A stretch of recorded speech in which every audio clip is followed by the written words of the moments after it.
வணக்கம் மக்களே. துளசி இலைகளில் இருக்கக்கூடிய ஆரோக்கிய நன்மைகளை நீங்கள் தெரிஞ்சுக்கொள்ள ஆர்வமாக இருக்கீங்களா? இந்த ஒரு பதிவு உங்களுக்காக தான். வாங்க என்னென்னன்றதை தெரிஞ்சுக்கலாம். துளசி அல்லது புனித துளசி இந்தியாவில் ஒரு மரியாதைக்குரிய தாவரம். ஸோ ரொம்பவே நம்ம பயன்படுத்துவோம். அதே மாதிரி நம்ம அதை சாமியாக நினச்சி கும்பிடக்கூடிய விஷயங்களும். ஸோ ஆயுர்வேதம் மற்றும் சித்த மருத்துவத்தில் ஒரு மகத்தான ஒரு விஷயமா நம்ம துளசியை பயன்படுத்திட்டு இருக்கோம். நீரிழிவு, உடல் பருமன், புற்றுநோய் ஸோ இந்த மாதிரி பிரச்சனை உள்ளவர்கள் தினந்தோறும் துளசி இலைகளை கண்டிப்பாக எடுத்துக்கணும்.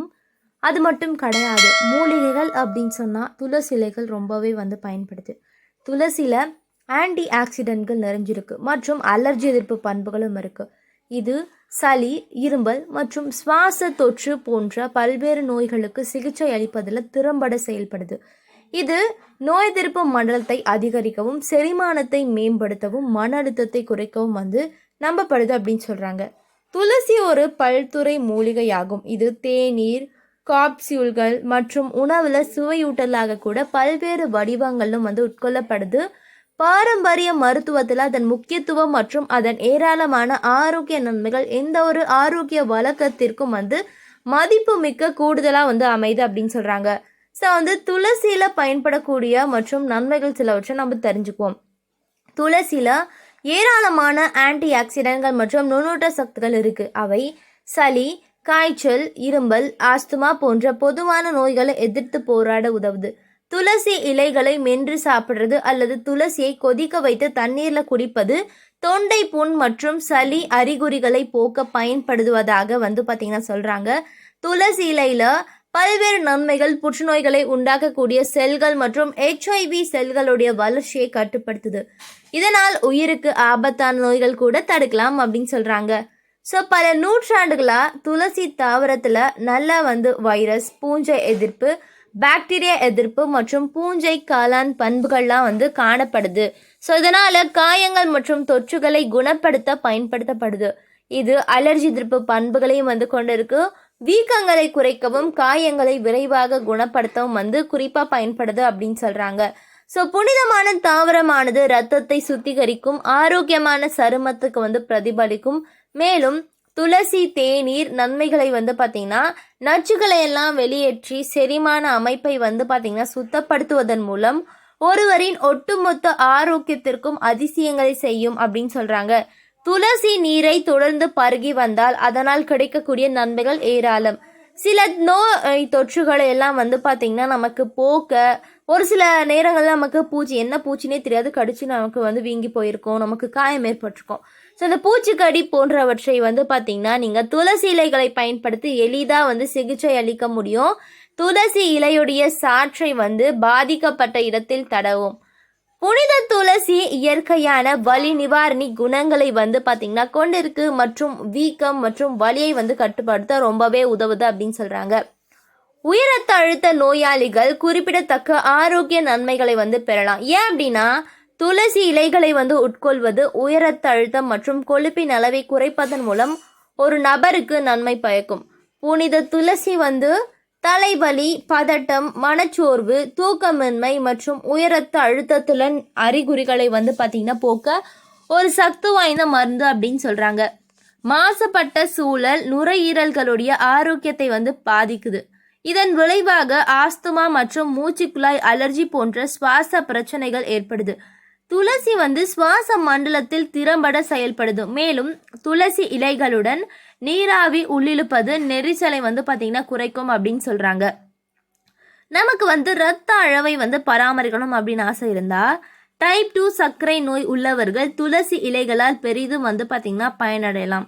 பழங்கால மூலிகை இரத்த குளுக்கோஸின் அளவை கட்டுப்படுத்துவதோடு மட்டும் கிடையாது, தீங்கு விளைவிக்கும் விளைவுகளையும் குறைக்குது. அதாவது துளசியை எந்த வடிவத்திலும் உட்கொள்வது வளர்சிதை மாற்ற செயல்முறைகளை மேம்படுத்துது மற்றும் உடல் கார்போஹைட்ரேட் மற்றும் கொழுப்புகளை செயலாக்க உதவுது அப்படின்னு சொல்கிறாங்க.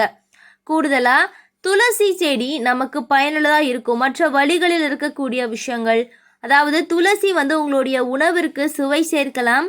துளசியோடைய ஆரோக்கிய நன்மைகள் அப்படின்றத நம்ம இப்போ பார்த்துட்டு இருக்கோம். ஏன்னா அவ்வளோ நன்மைகளை சொல்லுது. குறிப்பாக சொல்ல போனால் செரிமான செயல்முறையை மேம்படுத்துறது, இருதய நோய்களை தடுத்தல், இரைப்பை குடல் பிரச்சனைகளை வந்து குறைப்பதுடன் மூட்டு வலியை நீக்கும் சிறுநீரக கற்கள் இருக்கிறவங்க துளசி இலைகளை கண்டிப்பாக தினம்தோறும் பயன்படுத்தலாம்.